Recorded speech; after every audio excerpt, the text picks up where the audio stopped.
আসসালামু আলাইকুম বন্ধুরা, আমি শামীম নাজিমুদ্দিন হাজির আছি আপনাদের মাঝে। তো ভাইয়ারা আজকে একটা ভিডিও করব আমি একটা শীতের পোশাকের দোকান নিয়ে।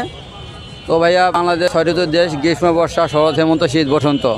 তো গরম শেষ হইতে না হতেই নতুন করে শীতের আভাস নিয়ে শীত শুরু হয়ে গেছে গা। তো আমার এই ভাই আপনার নাম কি ভাই? আমার নাম মোহাম্মদ রফিকুল ইসলাম। রফিকুল ইসলাম। আপনি শীত তো এখন তো শুরু হয়নি, আপনি কবে চড়েছেন এই পোশাক? সপ্তাহখানি ধরে। তো ভাইয়া, এখানে এই যে বেবি স্যুটগুলো দেখতে পাচ্ছি বাচ্চাদের, এগুলো সপ্তাহখানি হয়েছে না? তো বেচা বিক্রি কেমন হয়েছে? ভালো আছে। এখন তো শীতের প্রথম দিয়ে এটা কি বড়দের জিনিসটা কেনাকাটা বেশি হইতেছে না বাচ্চাদের?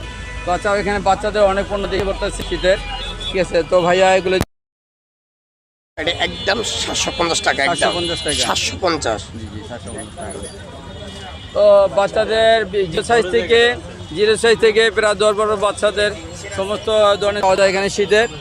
আর এখানে উপরে বড়দের জ্যাকেট দেখতে পারতেছেন। তো বড়দের জ্যাকেটগুলো কত করে ভাই এগুলো? বিভিন্ন কোয়ালিটি আছে। এই যে সেটটা জিন্সের রেট হইছে 1150 টাকা। ওটা লেডিস, ওরে আর বিভিন্ন কোয়ালিটি আছে, কালার আছে। এখনো মাল সবগুলা আমরা বিয়া করে নেই, আপনার এই দোকানে বাচ্চাদের ছোট বড় সমস্ত সাইজের জায়গায় শীতের পণ্যগুলো পাচ্ছেন। জ্যাকেট, তারপরে যে ব্লেজার কাপড়ের বিভিন্ন সাইজের যে জ্যাকেট, শীতের পোশাক উঠেছে এখানে, ভালো ভালো জিনিস পাওয়া যাচ্ছে, ঠিক আছে। তো ভাই, যারা নিরিবিলি পরিবেশে কেনাকাটা করতে চান তারা মতিঝিল, এটা ব্যাংকপাড়া, এটা অফিসিয়াল এলাকা। এখানে পরিবেশ খুব শান্তশিষ্ট। এখানে আপনারা আসলে নিরিবিলি কেনাকাটা করতে পারবেন। তো সবাইকে স্বাগত জানাচ্ছি, আপনারা আসবেন সোনালী ব্যাংকের সামনে এই শাপলা চত্বরে, ঠিক আছে।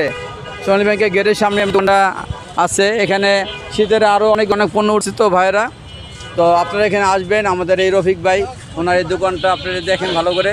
এখানে অনেক ধরনের জিনিস পাবেন। যারা আগ্রহী আছেন এইসব পণ্য কেনার জন্য তারা অবশ্যই আসবেন, ঠিক আছে। তো আমি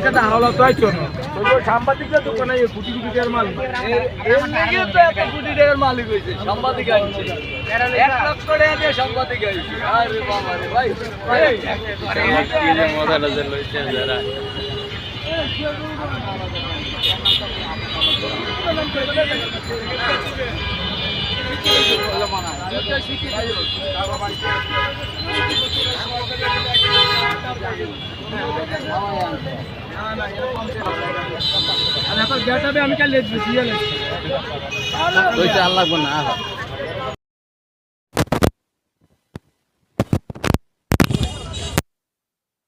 আল্লাহ তাআলা কারকাটা হাওলা তো আইছো না। তো সাংবাদিকরা দোকানে কোটি কোটি টাকার মাল, এর লাগে তো 1 কোটি টাকার মালিক হইছে। সাংবাদিক আইছে 1 লক্ষ টাকা দিয়ে সাংবাদিক আইছে। আরে বাবা রে ভাই, কি যে মজা লাগে লইছে যারা।